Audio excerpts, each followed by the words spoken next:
So let me ask you this, Chris. If it seems like there is a conversation, potentially maybe of still Payola. Oh, no. Listen, it's not a conversation. It's happening. Okay. Is it happening, not with radio, but is that happening as well too when it comes to streaming? Oh yeah, there's bad actors in everything. I mean, streaming is the new radio. So there's 100% foul play happening with certain records at radio. Mm-hmm. I mean, I'll put it like this. I know how much it costs to take a record top 40. Okay. And it doesn't have to be a good record. And if I had the money, I could take any single record I want and put it in the top 40. Today, at any format. Okay. It costs a certain amount, but you have to hire indies and you got to pay them and they'll get your record into the top 40. How much does that cost? I mean, for urban mainstream, $50,000. Okay. Your record's in the top 40. Another $25,000, you're getting into the top 20. Mm-hmm. Now it comes down to research. Now the record has to be good enough for it to continue moving up the charts. But sometimes people just want the chart position for the story. Right. You know what I'm saying? Now, if the chart action isn't actually moving streams, it's hype. You're just paying for play for the sake of charts, Billboard. I don't know, maybe you're trying to get a publishing deal, whatever. But if it's actually moving streams, interesting. I never thought about because that. people are sometimes trying to leverage, chart position, radio, because radio still pays out performance royalties. Most of the income in publishing is through performance, radio airplay. So sometimes for the sake of just getting the publishing deal, you may just want to take the record to radio if you're a strategic manager or a strategic production company who also has the publishing rights. Right. Because you can leverage that chart position to go get yourself your money back in a publishing deal. If the song is a hit and is driving up the charts and getting into the top 10, another 25 to 50 grand could probably take the record all the way. And then it just comes down to the record being a hit. So for about 100 to 125 grand, you could take your record to number one at urban mainstream radio. And if you take it to number one, then you want to cross it over. Then you're going to cross it over. Yeah. And it's the same thing that happens because a lot of these rhythmic stations lean urban. Like rhythmic radio, it's Chris Brown, it's Doja Cat, it's Kehlani, it's Ty Dolla $ign. It's a lot of the records that you see on the urban charts are also the same records you see on the rhythm charts. And a lot of the indie promoters that are working urban radio are also working rhythmic radio. So there is also the same dynamic of, play that goes on in terms of trying to move your record up the charts. Now you can't buy a number one, but you could take your record to top 20 if you have a certain amount of money. Yeah. For sure. Yeah. And that happens at radio. And at the end of the day, streaming, everybody plays to win. Yep. It's a music business. It's a music business. It's been going on for 100 years. Yeah. And you know what? That's why they call themselves independent promoters, because the labels don't do it, but the labels hire people who are going to get you the result. And at the end of the day, don't ask, don't tell. Crazy. But it gets done. Now, when it comes to streaming, don't stop now, brother. Listen. Talk. When it comes to streaming, we all know there's foul play that happens when it comes to streaming manipulation. You've heard that before. Yeah. If you're an artist that's getting hundreds and millions of streams, some of your songs in your catalog have 1 billion streams. 200 million streams in 1 week can make a difference on you going number one. Mm-hmm. And getting that Billboard chart position and getting that look where radio wants to impact the record because it's now sitting in the number one spot on Spotify. So to manipulate tens of millions of streams 50 million streams when you have 300 million streams? Yeah, what is, yeah. It's 10%. Right. It's not even noticeable. Nobody's really gonna bark at that. Yeah. You know what I mean? But you could also manipulate hundreds of thousands of streams for the sake of building up the repertoire so you could get yourself a major record deal, or you could attract a research, algorithm. Because, there's a portal that major labels and independent distribution partners, they all get the same data. So it pops up on their research screen. They're picking up the phone and they're calling you because you're doing X amount of streams a day, 200,000 streams a day. You can manipulate those too for the sake of just building up the fanfare to get yourself a deal if that's what you're looking for. Mm-hmm. And the labels will jump on the bandwagon when they see an artist that they never heard of is popping up on their data report.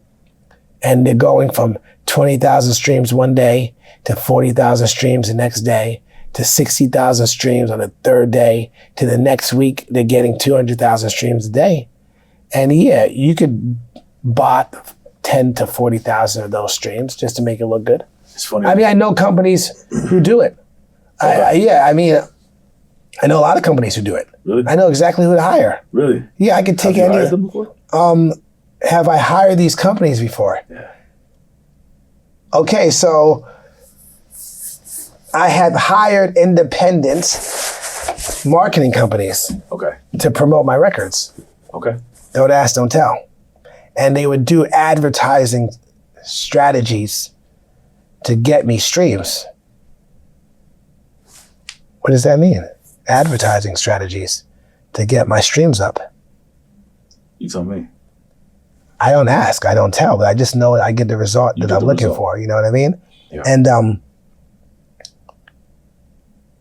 these are independent marketing companies, digital marketing companies that service Spotify and help build your Spotify campaigns. And they do the, release radar marketing, and they run advertising on Facebook and Instagram where, 30 seconds of you streaming an advert counts as a stream. Mm-hmm. So they have very strategic marketing tactics to get you those extra streams that you may need that week to either build momentum on a song, to crack the, viral chart. Mm-hmm. But absolutely, everybody knows how to play that game. Everybody in the record business has been a part or has seen their company cheat. Everybody in the record business has been a part of or has seen their company cheat.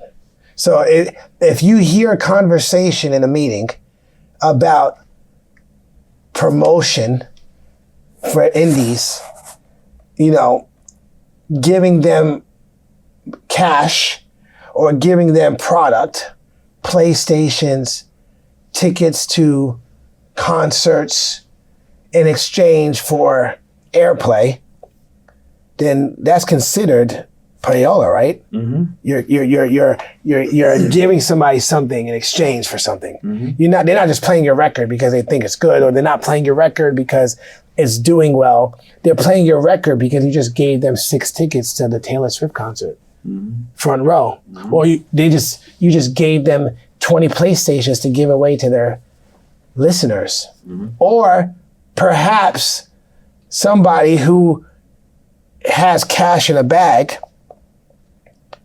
is potentially breaking off somebody. Potentially, allegedly. I don't know for this to be true, but I've seen companies I work for cheat. And I also have hired people to do marketing on behalf of my records to advance the commerce picture. So I can tell you I cheated. Mm. It's the game that you're in, though. Listen. It's not something that... And I shouldn't say it's the game you're in. It's the game we're in. It's the music business. Yeah. And I'm not saying, because at the end of the day, they call it marketing. But if I could be honest with you... Please. I'm calling it cheating. You're manipulating streams. You're manipulating charts. You're manipulating data. You're paying for play. You're doing things to advance your commerce picture. Yeah. It's cheating. Yeah. And it's an open secret, basically. Yeah, I mean, it's not even a secret. I'm not going to, at the end of the day, defame anybody, but I'm not going to be a fool. I mean, part of change, part of evolution of, yourself in business is also being aware of wrongdoing. Yeah. Right? Being aware of foul play, being aware of bad actors, and changing and evolving or just disconnecting from that way of doing business, right? Mm. Like, for example, I've signed artists to deals that I wouldn't sign my artists to. Why's that? As a record company executive, I've signed artists to deals because I work for the record company that I wouldn't let my artist sign. So what does that mean? That means you could say that lacks integrity. Yes. Because, but if I'm in the room and I represent the record company and we're trying to sign an artist, and I personally know deep down inside that the deal is unfavorable to the artist and the artist is never going to make money, I can't go behind the record company's back and call the artist and their manager and say, you know what, this is a bad deal, I wouldn't sign it. I'm negotiating against myself. Mm-hmm. But most of the deals I've signed, when I signed artists to major record companies, I wouldn't let my own artist sign it if I was managing them. And there was times where I was managing artists at the same time when I was signing artists to major record companies, right?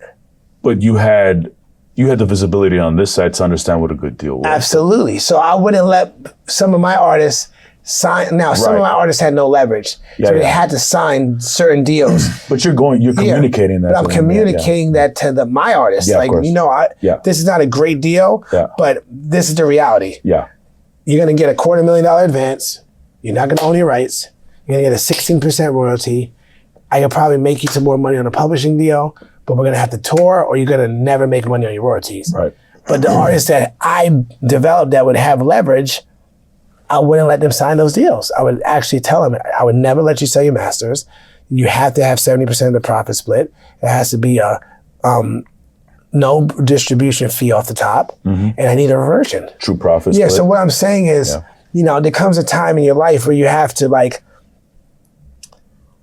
and when you have information, through experience, through trial and error, you have to determine which side you want to be on.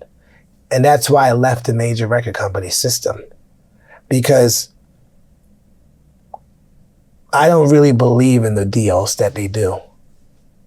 And I can't really align with them. And secondly, I can't align with the music that they promote and market. Mm-hmm. Because from an integral standpoint, I can't stand behind anything that's not going to glorify the light anymore. So I found myself in very compromising positions creatively and professionally, where I'm signing, promoting, and marketing talent that is putting out music that's destructive. And we're capitalizing off of it. I'm getting bonused off of it. I'm making a huge salary off of it. I'm getting points on the records off of it. And at the end of the day, I don't believe in the messaging in the music. And whether you like it or not, if you're running a record company, if you're running A&R, if you're a senior executive in a business, you have to be a part of everything that the company is exploiting. Right. So you're guilty, not by association, you're guilty. And I just couldn't compromise my integrity anymore, serving a principality that puts out music and artists that are destructive. And the only way for me to control what I work on moving forward is to be completely independent or to pick and choose the artists I want to work for. So that's the main reason why I'm outside of a major record company and I can't go back in. And it doesn't matter how much, unless the company wanted to drop all the repertoire that's destructive. And I'm not going to say names of artists, but I can never run Epic Records. I can never run, I was at Epic Records and I was in line to potentially run the company. Like I'm not gonna, this is not rumor mill. I mean, I was very close to L.A. Reid. I was his right-hand guy. I remember. And L.A. Reid was going to make me the president of the company. And I was probably one of the best creative executives at the company at the time and had a very dear friendship with LA. And, I couldn't do that job. You knew at the time? I was in spiritual warfare. I just knew that even though it was my dream to run a major record company, now that I'm in the light, meaning now that I see in the dark and I see what's going on and I see how important it is for us to be accountable to the decisions we make, the music we exploit, the artists we promote and market, I couldn't compromise my eternal life in the Lord Jesus Christ, because I'm God-fearing.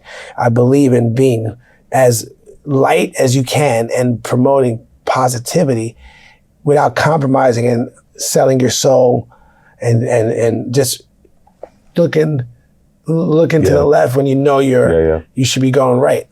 So I had to bow out because I just couldn't evolve any further. I know too much information. I've seen too much and I know too much. And I couldn't play in that pond anymore.